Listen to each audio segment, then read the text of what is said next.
Etwa 60 Kilometer südwestlich von Breslau in Niederschlesien liegt die kleine Stadt Schweidnitz. In einem Hause der dortigen Kupferschmiedestraße soll es in dessen dunklen Keller einen Brunnen gegeben haben, der ein schreckliches Geheimnis barg. So begab es sich einst, dass ein Dienstmädchen des Hauses plötzlich verschwand, nachdem sie von ihrem Herrn in den Keller zum Wasserholen geschickt wurde. Der Eimer, den sie mitnahm, verblieb von ihr als einzige Spur. Im Laufe der Zeit machte in der Stadt das Gerücht die Runde, dass ein Monster in den Tiefen des Brunnens hause, und der Hausherr verbat infolgedessen seinen Dienern, den Keller zu betreten. Trotz aller Warnungen und Gerüchte versuchte eine junge Magd, die erst neu in den Dienst getreten war, ungläubig den Gang zum berüchtigten Brunnen. Ein weiterer Diener folgte ihr heimlich und spähte durch die Türspalte. Die furchtlose, aber naive Magd, ausgestattet mit Eimer und Kerze, begann das Wasser aus dem Brunnen zu schöpfen, bis sich etwas in dessen Innerem zu regen schien. Nun geschah alles schnell.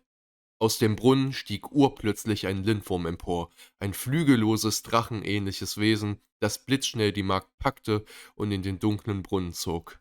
Der Diener, der dieses grausame Schauspiel beobachtete, verbarrikadierte die Tür und flüchtete Hals über Kopf, um seinem Herrn von der schrecklichen Kreatur zu berichten.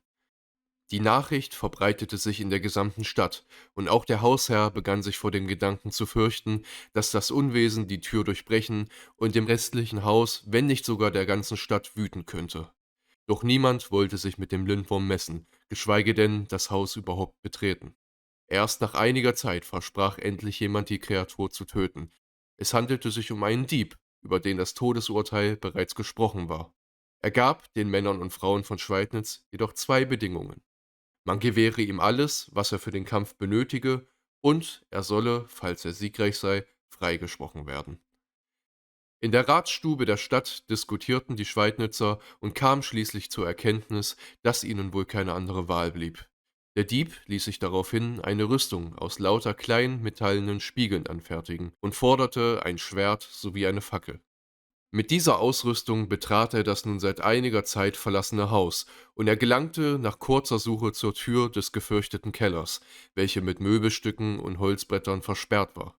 Nachdem er diese mühselig entfernte, atmete er tief durch, zündete seine Fackel an und stieg in die Finsternis hinab. In bedächtigem Tempo näherte er sich Schritt für Schritt dem Brunnen. Über dessen Rand gebeugt, starrte er für einige Zeit in die Leere. Mit einem Schlag endete die quälende Stille, und vage erspähte er, wie das Ungeheuer den Brunnen emporkletterte. Entsetzen durchfuhr ihn, er wankte zurück und stürzte rücklings zu Boden. Dies hätte wohl sein Ende sein können, wäre da nicht seine verspiegelte Rüstung gewesen.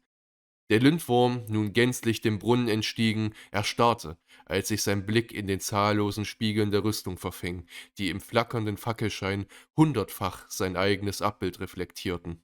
Diesen Augenblick der Verwirrung nutzte der Dieb. Nachdem er sich wieder aufgerichtet hatte, nahm er Anlauf und stach mit seinem Schwert auf den Lindwurm ein. Kraftvoll schlug die Kreatur ihn mit ihrem gestachelten Schweif zurück, doch die Wunde, die der Dieb ihr zugefügt hatte, klaffte tief. Der Lindwurm kroch zurück zum Brunnen, doch ehe er Zuflucht finden konnte, erhob sich der Dieb von neuem, um ein letztes Mal zuzustoßen. Das Herz des Ungeheuers ward getroffen. Ein markerschütternder Schrei durchzog den Keller, und das Ungetüm fiel zurück in die Tiefe des Brunnens. Der Dieb starrte in den Abgrund, von Angst erfüllt, dass das Ungeheuer vielleicht noch lebe. Doch im Inneren des Brunnens regte sich nichts, und er wusste, dass die Tat vollbracht war. Die Nachricht von der Tapferkeit des Diebes verbreitete sich wie ein Lauffeuer durch die Stadt. Die Bewohner von Schweidnitz waren zunächst skeptisch, aber als sie den erschöpften und blutverschmierten Dieb sahen, der lebendig vor ihren Augen stand und seine Geschichte erzählte, wussten sie, dass er die Wahrheit sprach.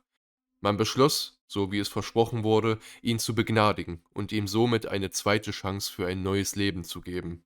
Der Brunnen wiederum wurde versiegelt, und zum Andenken an die Heldentat des Mannes, so berichtet die Sage, sei ein Kruzifix im Keller aufgerichtet worden.